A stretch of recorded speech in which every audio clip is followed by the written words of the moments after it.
Indian river and water resources.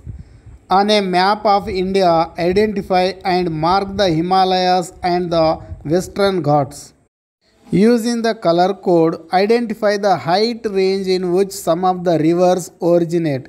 Using the atlas and the raised relief map, follow the course of these rivers and locate the direction in which they are flowing. Discuss about 5% of the total water on the earth is used for domestic purposes, and yet a large section of the population does not have access to the water. 40 million hectares of land in India is flood prone, and an equal large part of the country is also drought prone. What are the causes of this? 70% of our surface water resources are polluted. Why? The drainage system in India has evolved and adjusted itself with the evolution of the three physiographic units, the Himalayas, Peninsular Plateau, and the Indo-Gangetic Plain. On the basis of its origin, the drainage system in India can be broadly divided into two categories: the Himalayan rivers and the peninsular rivers. The Himalayan rivers. The Himalayan rivers belongs to the three principal systems: the Indus, the Ganga, and the Brahmaputra. These rivers originate from almost the same region within few kilometers of each other and are separated by water divides. They first flow parallel to the main axis of the mountains, then they take a sudden bend towards the south, cutting through the massive mountain chain to reach the North Indian plains. In the process, they have carved out deep V-shaped valleys. This is well exhibited by Indus and the Brahmaputra rivers. The Himalayan rivers are perennial. This is because the rivers are supplied on rainfall as well as the melting snow. The Indus system. The Indus originates in the northern slopes of the Kailash range in Tibet near Lake Manasa Sarovar. It flows a northwesterly course through Tibet. It enters Indian territory in Jammu and Kashmir. The main tributaries of the Indus in India are Jhelum, Chenab, Ravi, Beas, and Sutlej. They cover Jammu and Kashmir, Punjab, and Himachal Pradesh states of India. With the help of an atlas, trace the course of Indus both in India and Pakistan. The Ganga system. The Ganga has twin sources. The main source is the Gangotri glacier, where it is called the Bhagirathi. The other is the Satopnath glacier towards the northwest of Badrinath, where it is called the Alaknanda. The two join at Devaprayaga to form the Ganga river that emerges from the hills of Haridwar. The Ganga is joined by a large number of tributaries. A majority of them originate in the Himalayan ranges, but some of them have their sources in the peninsular plateau. Look at the map of river Ganga and name the states which are drained by it. From the above map, list out the north flowing and south flowing tributaries of the Ganga. The Brahmaputra system. The Brahmaputra, known as the Tsangpo in Tibet, rises from the snout of the Chemayungdang glacier of the Kailash range near Manasa Sarovar. It flows eastward through southern Tibet. Near Lhotse Dzong, it opens out into a wide navigable channel for about 640 kilometers. Thereafter, the river breaks through a succession of rapids. It enters in a great loop southwest through Arunachal Pradesh in India, first as the Siang and then as the Dihang, emerging into the Assam Valley. It is joined by two tributaries, the Dibang and the Lohit. From here, the river is known as the Brahmaputra. Indian peninsular rivers. The Western Ghats are the water divide between the major peninsular rivers. discharging their water in the Bay of Bengal and as small rivulets joining the Arabian Sea. Most of the major peninsular rivers except Narmada and Tapati flow from west to east. The Chambal, Sindh, Betwa, Ken, and Son, originating in the northern part of the peninsula, belong to the Ganga river system. The other major river systems of the peninsular drainage are Mahanadi, Godavari, Krishna, and Kaveri. Peninsular rivers are characterized by a fixed course, absence of meanders, and largely non perennial flow of water. The Godavari is the largest peninsular river system. The source of this river is in the Triambak Plateau near Nasik in Maharashtra and discharges its water into the Bay of Bengal. The Godavari originates at Dash. The Krishna is the second largest east flowing peninsular river which rises near Dash. The Mahanadi rises near Sihava in Chhattisgarh and runs through Dash.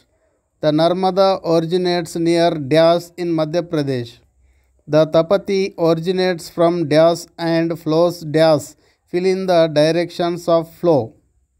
Water use. Water flowing out via surface flows and groundwater. Imagine a region such as a village. Some amount of water would flow out of the village as surface flows through streams. During monsoon months, this surface flow would increase substantially. A portion of the rainfall percolates into the soil and travels to the underground strata and recharges the aquifers. Some of it flows into and becomes available for use through wells and bore wells, and a portion of it goes into very deep aquifers that do not become available. Some of the underground water becomes part of flows that eventually appear in streams or rivers. Discuss the term watershed. Water for agriculture. Water reaches the root zone of crops either through rainfall or the process of irrigation. There is a capacity of the soil to store moisture. If there is excess water such as a flood and this isn't able to percolate below, it would damage the roots.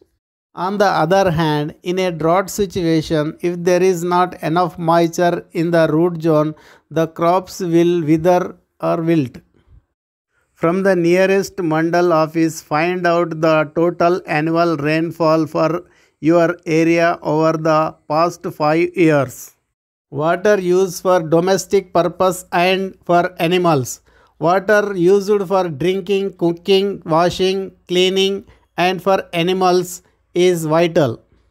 Planning is needed for this component to increase the availability so that a minimum amount is actually made available to all irrespective of their income.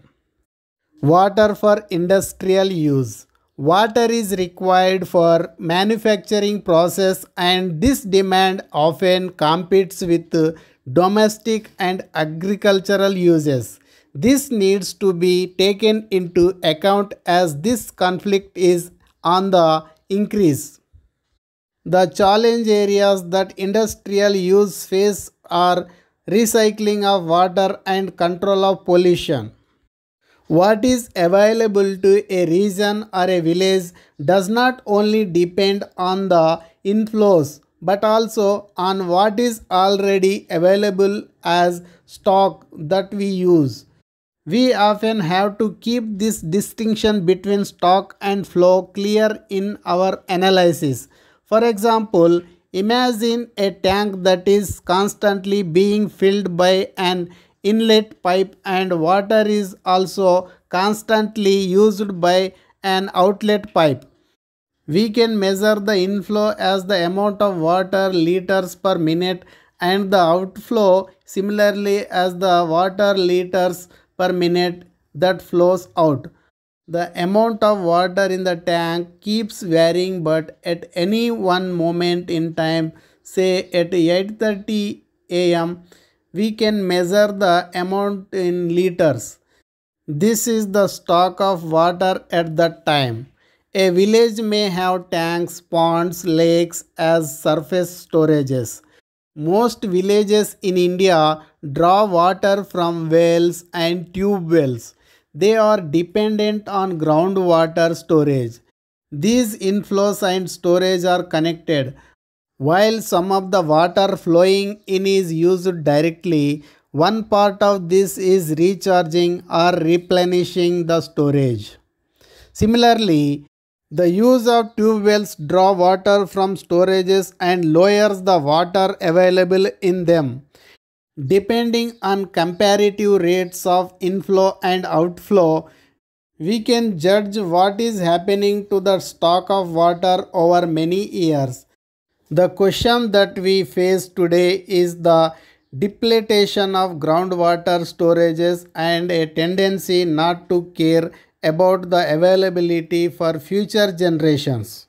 The annual flows and stocks that recharge wells and tube wells is the water that is available for use. We should keep our needs in this range. When we dig into deeper aquifers, this is like mining water that has collected over thousands of years. This is to be done only in extreme drought situations and replenished in good rainfall years. We will come back later to this question of sustainability. Water use in the Tungabhadra river basin.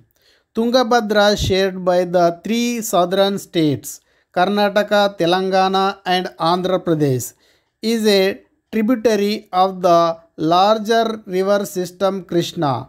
It originates in the Western Ghats with a catchment area of 71,417 kilometers, of which 57,671 kilometers are in Karnataka. The Tungabhadra basin has two parts. One, the upper and middle catchment in Karnataka, and the second, the lower portion of the catchment in Telangana and Andhra Pradesh. According to official statistics, farmland is the main land cover in these states. Others such as trees, groves, fallow land, cultivable waste, permanent pastures, forest and natural vegetation cover the rest of the area. Some of the territory is used for storage by water harvesting systems called tanks. The lower portions of the basin in Telangana and Andhra Pradesh are characterized by lower rainfall and drought conditions. Some regions depend on rainfall and underground water, wells and tube wells. Other areas depend on surface flows by canals that carry water from dams built along Tungabhadra. There is a lot of difference in water availability between these two types of regions. On a map of India, trace the course of Tungabhadra river. Encroachment of public lands for cultivation is common. It results more land being brought under cultivation at the expense of tree cover. Rampant felling of trees and mining activity is resulting in forest degradation along with the destruction of the habitat of highly threatened flora and fauna. Inflows of groundwater depend on the tree cover in the catchment areas. Inadequate tree cover leads to water runoff at surface flow without getting a chance to recharge the underground system. Moreover, this also causes flash floods. If we wish to be fair to both the rain-fed and canal-irrigated regions, we must adopt a different plan for water conservation and a system of sharing water. Tungabhadra Dam has gradually lost its water storage capacity over the decades.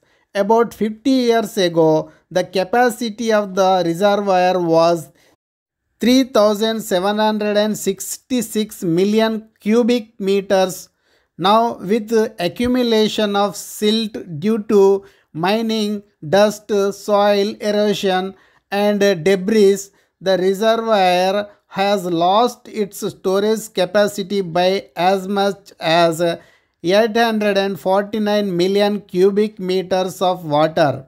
As one study says, proper mining standards are not followed in iron ore extractions. The mining of iron ore at Kudremukh and manganese in Sandur has seriously affected the stability of the catchments in the form of soil erosion and siltation of several small reservoirs. Traditional tanks and Tungabhadra Reservoir. Conflicts between Karnataka, Telangana, and Andhra Pradesh are generally related to availability of water for use. Water is a flow resources and its storage or use upstream affects what is available to people downstream. Water is shared based on agreements between state governments. Access to water is a precondition in this farmland area where 80% of the population depends on the agriculture for their livelihoods. Irrigation is provided through canal systems, while in a rain-fed region, farmers extract groundwater through bore wells. The major crops grown include paddy, jawar, sugarcane, cotton, and finger millet. Although the area is ideal for semi-arid crops, the major crops grown demand a lot of water, paddy and sugarcane. Cultivation of such crops throughout the basin has dramatically altered the water sharing balance. When all the areas desire water for these crops, conflict becomes inevitable. Hence, there is a significant difference between farmers with access to land and irrigated water and those without access for a fair use of water for all. A change in cropping pattern would have to be encouraged throughout the basin. During the last 2 decades, there has been an increasing trend in the number of small towns and industrial areas. This has made the competing demand for water more complex. While increased industrialization and growth of urban areas have improved standards of living for some, the same activities have caused pollution, especially by industrial units. There are 27 functioning large units and 2543 small units in this river basin. They consume a large amount of water per day. Industries were permitted to discharge effluents into the river, but following public protests in 1984 regarding discharge of molasses that killed fish on a large scale, laws were enacted to requiring industry to discharge only treated effluents. These laws are not implemented forcefully. Hence, severe pollution of the river system continues. There has been a mismatch between keeping pace with development activities on various fronts and providing sanitation and drinking water supply for all sections of society, both in small towns and rural areas. Some say that drinking water and sanitation are basic needs and a minimum amount has to be provided irrespective of the ability to pay for these. When we experiment with metered water, we have to allow that a certain section of society would not be able to offer the water that they must get as a basic requirement. A report for this river basin says provision of drinking water to townships is not planned well. Particularly, the small towns have serious access and equity related issues, more so during summer. Thus, the socio-economic aspects are very important for water use management. Conflicts within communities in a region and across sectors such as use of agriculture, industry, or drinking water are common. Apart from this, interstate disputes between Karnataka and combined Andhra Pradesh arise due to the transboundary nature of the river. How would it help if there was a government river basin authority for overall planning of water use? What are the different conflicts in the use of water for Tungabhadra river basin? Rational and equitable use of water. An example. We have read about the use of water and the need to look at all the inflows and outflows so that a judicious and fair use of water can be worked out. This could be for a river basin or a village. Such plans and implementation schemes are possible. Hivare Bazar village is an example. Hivare Bazar was selected under the Adarsha Gram Yojana of Maharashtra government for watershed and all-round development of the village. Hivare Bazar is located in Ahmednagar district in Maharashtra. It is situated on the eastern rain shadow side of the Sahyadri mountain ranges that run north-south and separate Konkan, the coastal region. For the rest of Maharashtra, Ahmednagar district is drought prone with an average annual rainfall of about 400 mm. The soil and water conservation works in Hivare Bazar was implemented on common lands and on private grasslands. Continuous contour trenches (CCTS) were dug on the hill slopes to arrest the erosion of soil, harvest water and encourage growth of grass. A number of water harvesting structures were also built in the village. Check dams, percolation tanks and loose boulder structures, plantations on forest lands and roadsides were also part of the program. When Adarsha Gram Yojana was launched in Maharashtra, there were also some preconditions set for selection of villages. Most important were the four bandis or bans made famous by the Ralegaon Siddhi experience. The four bandis were Kurhat Bandi, ban on felling trees; Charai Bandi, ban of free grazing; Nas Bandi, family planning; and Nasha Bandi, ban on liquor. People also had to agree to a certain amount of Sramadan, voluntarily physical labor, except for the landless who were exempt from it. The significance of these five ideals need to be understood, keeping in mind the situation in Hivare Bazar at the time, the late 1980s. Tree felling and open grazing was common among both rich and poor households. The surroundings hillocks, according to many local people, had a barren look. Soil erosion was prominent and groundwater levels very low. In addition to this, fodder and fuelwood shortage were common in the village. Though there was a ban on free grazing, people were allowed to cut grass and carry it to feed animals. There are other bans in the village which were added later. Most significant was the ban on bore wells for irrigation, growing sugarcane and banana, and selling one's land to any outsider. These measures illustrate that issue of long-term sustainability, especially in terms of water use, were very much central to the strategy. The bandis were not mere proclamations but ways of community building aimed at people identifying with the common purpose. But it was not always a smooth affair. The area irrigated for summer crops has increased from 7 to 72 hectares. In a year of normal rainfall, there is enough water in the wells to irrigate not only the Kharif Bajra but also the Rabi, Jawar and some summer vegetable crops.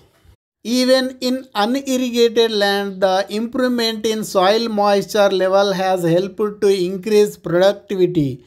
The range of crops is also considerably more diverse than in the past, with people growing cash crops such as potatoes, onions, fruits, grapes, and pomegranates, flowers, and wheat. Perhaps the most significant development is that increased water availability has made a second crop possible, and hence migration elsewhere has reduced. Although this has not meant that small and marginal farmers are able to eke out a living on their own lands only. It has made their lands much more productive. The conditions of wage employment have also improved with wage rates going up, though they remain on the low side. The main thing is the social control over groundwater extraction and use no borewells for irrigation, only for drinking water. No water intensive crops like sugarcane. Water for irrigation should be taken only through dug wells. They have also worked out certain thumb rules like if they get good rainfall, then they can take full rabi crop. If the rainfall is less, then they bring down the area under rabi, etc. They keep rainfall data meticulously and use it for crop planning and water use prioritization. Because of this, even years of continuous drought, there was no drinking water shortage.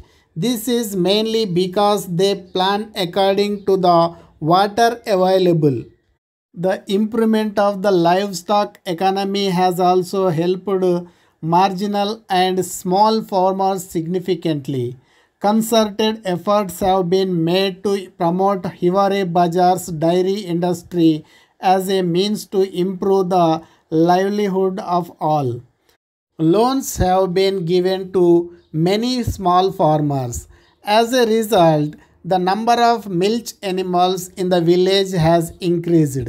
These developments are clearly linked to the fact that fodder availability has increased due to better productivity. Milk production in the village has also witnessed a more than 20-fold increase from 140 to 3000 liters per day. However, one of the learnings has been that groundwater extraction cannot be controlled at a small unit or within a village boundary. Neighboring villages started going for deep borewells and started extracting groundwater over which Hiware Bazar had no control. Hence, we need institutional norms and understanding at a much larger unit like sub-basin or river basin. Underline sentences and make a list of steps that reflect the efforts taken for water conservation in Hiware Bazar. What was the effort for planning agriculture according to the available water? If you have access to internet, watch a documentary about Hiware Bazar. Water as common pool resources. Over the past few decades, groundwater has become the main source of water, especially for domestic use and agriculture. This tremendous increase in the use of groundwater has significant impact on water availability and access to it.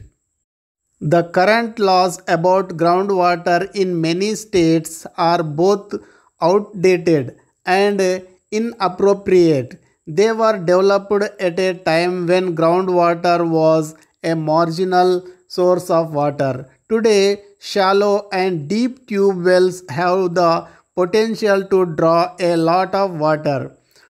What should be the judicious way of using this water? Current laws on groundwater use are inappropriate because the basic link between access to groundwater and land ownership on which these rules are based are flawed. Since groundwater has to be extracted from the land above, A link was established between land ownership and control. The water drawn from the underground system was assumed to be owned by the landowner. This implies that groundwater is mostly controlled by individuals that own the land. Landowners were not restricted in the amount of water they can take out.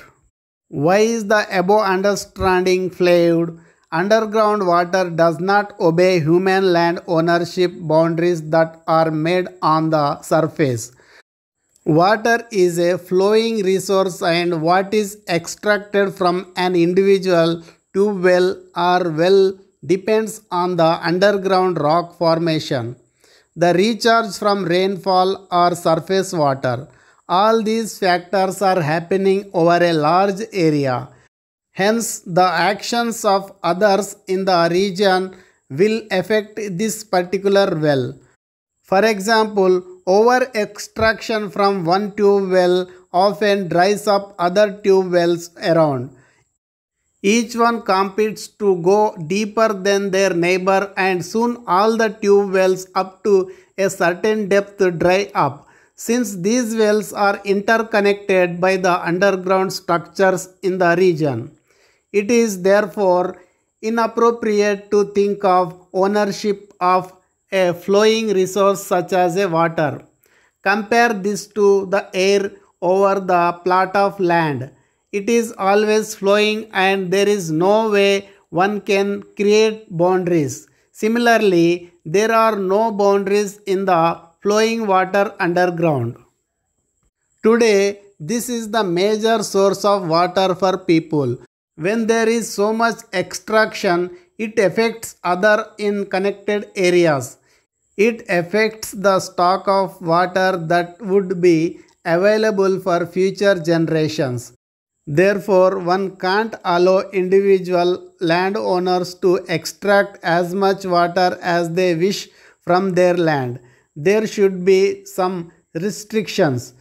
These restrictions will be acceptable if we first delink the connection between ownership of land and water drawn from the underground system through tube wells on the land.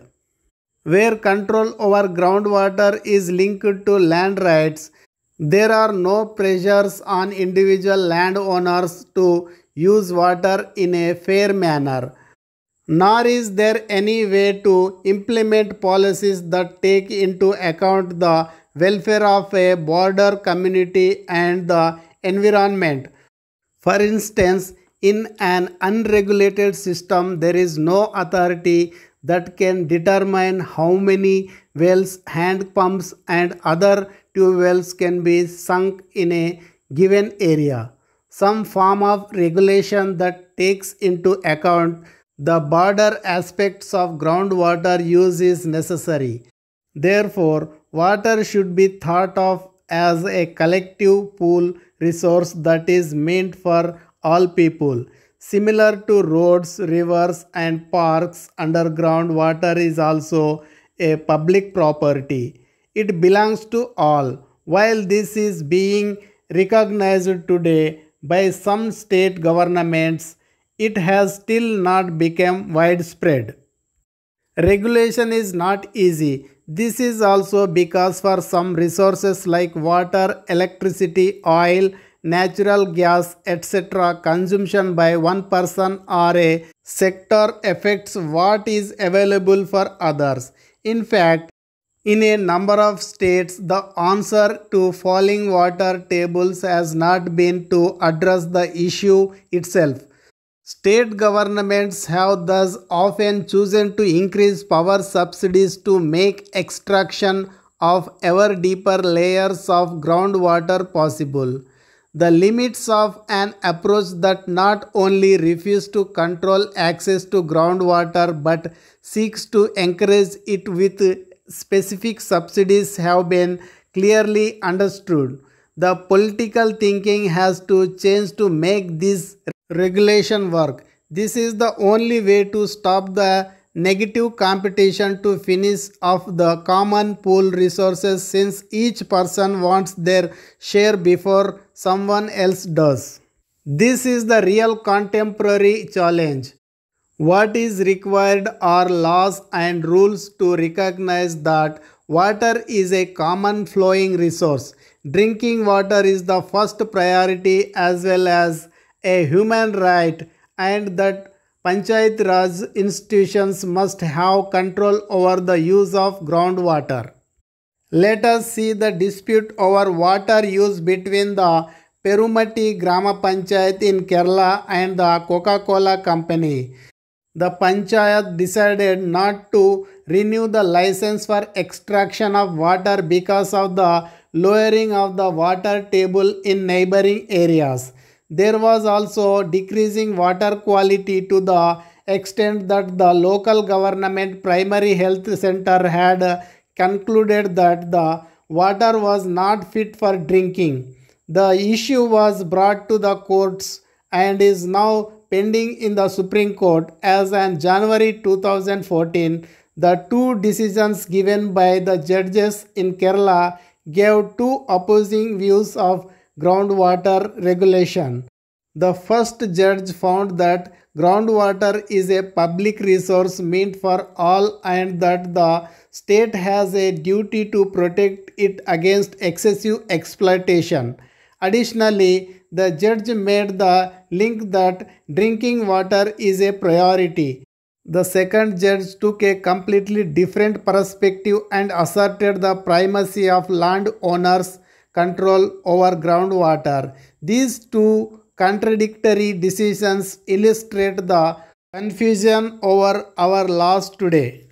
In conclusion, in the first section, we looked at the river systems and the diverse physiographic conditions that we find in India.